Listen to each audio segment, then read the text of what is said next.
Major funding for CFO Studio is provided by Real Estate Strategies Corporation, advisors to CFOs, management, and boards of directors in the acquisition and disposition of leased and owned real estate. Visit www.realstrat.com.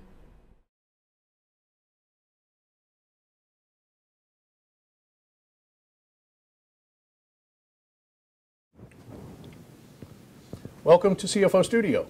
This is Andrew Zizas, your host, and I have the pleasure of sitting here today with Jack Loprete. Jack Loprete is a senior finance executive with 20-plus years experience. He's both an MBA and a CPA. He's got multinational experience, broad industry background, and has been involved in everything from startups to IPOs. Jack's here to talk to us about a very interesting topic, the ROI of finance executives. Jack, it's wonderful to have you here at CFO Studio. Thanks, Andy. It's good to be here. Okay, so the ROI of finance executives. Never heard that before. Not quite sure I understand it. What are we talking about? Sure. When companies look to spend money to engage a resource, whether that's hiring a consultant, hiring a full-time employee, engaging a vendor for goods and services, they often look at what it is they're willing to spend and what they want the results to be, the return on that investment. ROI is a common term. It's used when looking at investment in a number of things. All too often when companies want to engage a senior finance resource, they use a cookie-cutter approach of saying, these are the responsibilities, take care of day-to-day accounting, accounts payable, accounts receivable, general ledger accounting. These are the qualifications we want to see. Someone with X number of years experience, CPA, MBA, in this industry specific. Right. What they don't do is say, I need someone to come in and help me improve my DSO, my collections. Or I need better terms with my vendors or better communications. Or I need to reduce my outside legal and accounting fees.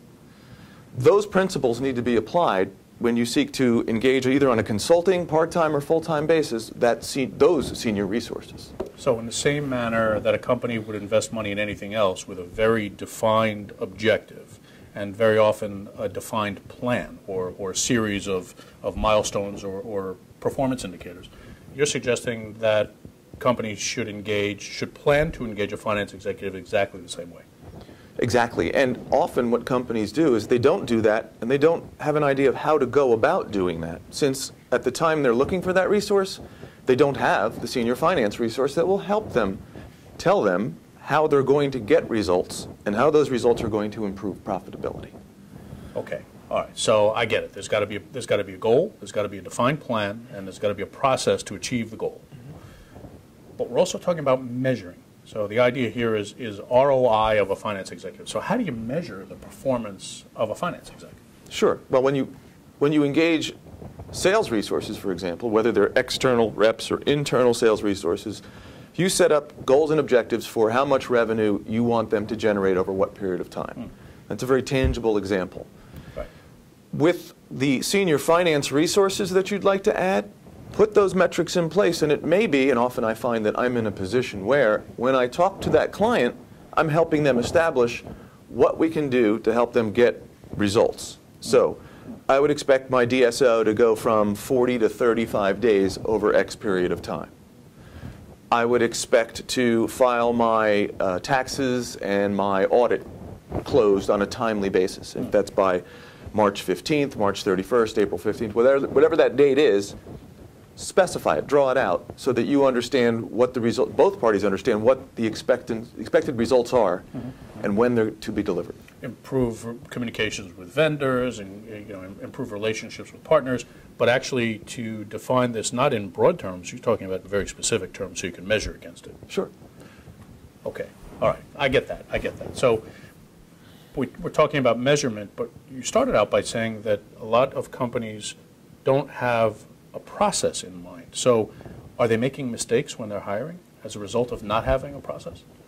I don't know if it's mistakes necessarily, but the time it takes to find the right finance resource is typically a long lead time because there's not a clear understanding of what you want that resource to deliver. You may think that you want someone with 10 plus years managing in a senior finance role in this specific industry. Right. Now, as an example, I had one client who was a healthcare provider. So they were a network of doctors and nurses delivering healthcare services in a very specialty way to patients. Mm-hmm. When I talked to them about a senior finance resource to help manage their practice, I had no direct experience managing practices, but I had spent a number of years working with the healthcare insurance industry on that side of the fence, helping to engage and develop provider networks and manage the approval, adjudication of claims with those providers. It so happens that as I looked at and worked with this client on the provider side, I was able to cross to the other side of that fence and help them get better terms, better turnaround on their claims submission with their managed care patients. So that's an example of how if they looked for only someone who had experience in managing a large healthcare practice, they wouldn't have gotten the benefits that they got. So more breadth, broader expertise, maybe a little bit of diversity in their expertise, other industries, other focuses, but we're not saying not to focus on the industry, just to have an industry focus plus. That's correct. That's right. Okay. So is there a right way and a wrong way? I mean, should companies only focus on their industry? Should they only focus on candidates that are broad, or should it be some combination? Right. And it's very subjective. There is no right and wrong way. A lot depends on what brought about the need for this resource. Right. Are you replacing someone who existed? Were you unhappy with their performance? Were you happy with what they're doing? If so, what were they doing that made you happy, and how do you want to replace that? If this is a new role altogether, then that's all the more important to be clear about what it is you need and what it is you want from that resource. Okay. Well, it's like you started out saying. If I'm going, as a CEO of a company, if I'm going to make an investment, I should have an objective in mind of what my return expectations are. And that holds true for a finance executive as well. It does, but in this instance, as it is in the case when many people are selling goods and services, you've got to make a clear and cogent case for the return. Meaning, as that potential candidate, I'm going to have to show that company how I can deliver the desired results in the time frame they want. So presumably, as the interviewers, I should, as an interviewer, I should be looking for the candidate to guide me during the interview process as to how they're going to help me set up my goals. Presumably, I've set up broad goals to begin with, but the candidate is going to help me further define my goals, correct my goals, and then achieve them. And to the extent the candidate is not talking to me about that, maybe he's not the right person. That's exactly right. For example, I hear a lot in those discussions, so Jack, tell me why you think you'd be a good addition to our company. Yeah. And more often than not, my answer is, I'm not sure yet that I would be. Let's talk about what it is you need to do, and when do you think it should be done. And maybe I'm not the right resource, but maybe I can suggest to you somebody or something that is a better way to go about that. So in seeking a CFO, companies should actually be looking for, if I'm hearing you properly, be looking for a candidate who actually has kind of an advisory perspective, because as a CFO, I want my CFO to advise me anyway after I hire him. So in the interview, I'm looking to see if he's advising me, and if he's telling me maybe I am, maybe I'm not the right candidate, but not leaving me hanging in the event that he's not, he'll help me find somebody. That's right. Wow. As with any employee or partner in your business, as a client or a supplier, you want to find a relationship that's mutually beneficial. In other words, is this person happy and comfortable with what I'm asking them to do, and can they do it? Yeah. And if they can, then they're doing it and delivering to me what I want. Both sides win. And it is a partnership with the CFO. It really is a partnership.